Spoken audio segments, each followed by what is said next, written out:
নমস্কার বন্ধুরা, আমি দীপঙ্কর আর আপনাদেরকে আমার চ্যানেলে স্বাগত জানাই। আজকে আমরা আলোচনা করব ভারতের কাবেরী ইঞ্জিন নিয়ে। কি এই কাবেরী ইঞ্জিন? কেনই বা ভারতে এখন এই কাবেরী ইঞ্জিন নিয়ে এত উন্মাদনা? এখন সোশ্যাল মিডিয়ায় ট্রেন্ডিংয়ে চলছে হ্যাশট্যাগ ফান কাবেরী ইঞ্জিন। কেনই বা কাবেরী ইঞ্জিন নিয়ে এত উন্মাদনা? তো চলো আজকের ভিডিওটি দেখে নেওয়া যাক। বন্ধুরা, বিশ্বের মাত্র তিনটি দেশ আমেরিকা, রাশিয়া এবং চীন, এই তিনটি দেশই কেবল ফাইটার জেটের বিমানের ইঞ্জিন তৈরি করতে পারে। সেক্ষেত্রে ভারতে কাবেরী ইঞ্জিন যদি সম্পন্ন হয়, ভারত চতুর্থ দেশ হিসাবে সেই লিস্টে নাম তুলে নিতে পারবে। কিন্তু বর্তমানে ভারতের কাবেরী ইঞ্জিন কী পর্যায়ে রয়েছে? বন্ধুরা, বর্তমানে ভারতের কাবেরী ইঞ্জিন প্রায় সম্পন্ন। এটি তৈরি করে আমরা রাশিয়ায় পাঠিয়েছি টেস্টিংয়ের জন্য। এর রেজাল্ট কী এলো তা আমরা একটু পরে জানাচ্ছি। এখন জেনে নিই কেন কাবেরী ইঞ্জিন নিয়ে এত উন্মাদনা। বন্ধুরা, একটা কথা আছে, আমেরিকা যে দেশের বন্ধু সে দেশের শত্রুর অভাব হয় না। অর্থাৎ সাপের সাথে বন্ধু করা আর আমেরিকার সাথে বন্ধু করা প্রায় একই ব্যাপার। কেন? আসো সেটা আমরা জেনে নিই। বর্তমানে ভারত তেজসের মতো ফাইটার জেট বিমান তৈরি করতে পারে, যা দিয়ে অনায়াসে যে কোনো শত্রুর সঙ্গে আমরা মোকাবিলা করতে পারি। কিন্তু সমস্যা হলো, এই বিমানের আমরা সম্পূর্ণ তৈরি করতে পারলেও এর ইঞ্জিনটা আসে আমেরিকা থেকে।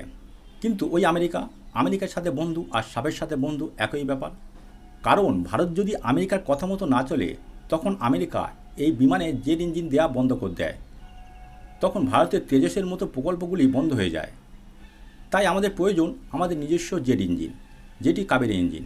বন্ধুরা, বর্তমানে কাবেরী ইঞ্জিন তৈরির কাজ প্রায় সম্পন্ন। এটি টেস্টিংয়ের জন্য রাশিয়ায় পাঠানো হয়েছিল। এটি বর্তমানে 85% সঠিকভাবে কাজ করছে। অর্থাৎ 10 থেকে 15% আমরা যদি জেট ইঞ্জিনের কাজ সঠিকভাবে করতে পারি, তখন আমাদের হাতে চলে আসবে নিজস্ব ফাইটার জেটের ইঞ্জিন। তখন আমরা বিশ্বের চতুর্থ দেশ হিসাবে এই স্থান অর্জন করতে পারব। বন্ধুরা, বর্তমানে আমাদের এই কাবেরী ইঞ্জিনটি যে পর্যায়ে রয়েছে তা দিয়ে আমরা অনায়াসে ড্রোন তৈরি করতে পারি। বর্তমান বিশ্বে ফাইটার জেটের পাশাপাশি ড্রোনের ব্যবহার ব্যাপক হারে বেড়ে গেছে। তার সম্প্রতি উদাহরণ হলো ভারত পাকিস্তান দ্বন্দ্বে উভয় দেশই প্রচুর পরিমাণে ড্রোন ব্যবহার করেছে। সেক্ষেত্রে আমাদের এই কাবেরী ইঞ্জিন যদি ড্রোনে ব্যবহার করা যায়, তাহলে আমরা অনায়াসেই আমাদের নিজস্ব ড্রোন তৈরি করতে পারবো। আর আমাদের এই কাবেরী ইঞ্জিনের 15% ঘাটতি যদি আমরা মিটিয়ে ফেলতে পারি, তাহলে আমরা খুবই শীঘ্রই আমাদের নিজস্ব জেট ইঞ্জিন তৈরি করতে পারবো। কি বন্ধুরা, তোমাদের কি মনে হয়, আমরা কি খুবই দ্রুত এই আমাদের জেট ইঞ্জিনটি তৈরি করতে পারবো? তোমাদের কি মতামত তা আমাদের কমেন্ট বক্সে কমেন্ট করে জানাতে ভুলো না। তো নতুন ভিডিও আসা পর্যন্ত তোমরা ভালো থেকো।